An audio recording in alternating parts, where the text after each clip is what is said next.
টিনের ঘরে যদি আইফোন ঢুকতে পারে, এই S24 আলট্রায় কি দোষ করছে? বয়ফ্রেন্ডের সাথে ঝগড়া লেগে এক টিনের ঘরে আফাই নিয়ে আসছে S24 আলট্রা, ব্যাটারি খুলে নাকি দুই অর্ধেক। তো মাথায় কিছুতে আসতেছে না S21 আলট্রার ব্যাটারি কিভাবে বের হয় আসার দিলে।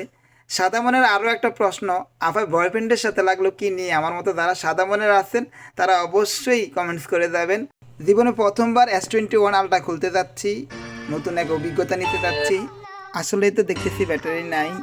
তো এই ভিডিওটা করার উদ্দেশ্য হচ্ছে, অনেকে আমরা অল্প টাকার মধ্যে এত zigzag Sikko phone, zigzag phone কিনে নিয়ে আসি। দেখতে পাচ্ছেন এই ফোনটার ভিতরে কি কন্ডিশন, কতগুলো ক্যামেরা, কোনো ক্যামেরাই কামের না এখানে। তো ফোনটা আফায় আসলে ঝগড়া লেগে আসার মেরে আনছে, বয়ফ্রেন্ডের সাথে লাগুক আর যার সাথে লাগুক। এই ফোনটাতে দেখতে পাচ্ছেন ডিসপ্লেও নাই, এই ডিসপ্লে আর কোনোভাবে পাওয়া পসিবল না। তো সম্পূর্ণ টাকাটাই আফা জলে গেল। তো ভিডিওটা যদি শেয়ার দিয়ে দেন, কোনো না কোনো ভাই উপকৃত অবশ্যই হবে, এই ধরনের ফোন কিনা থেকে বিরত থাকবে।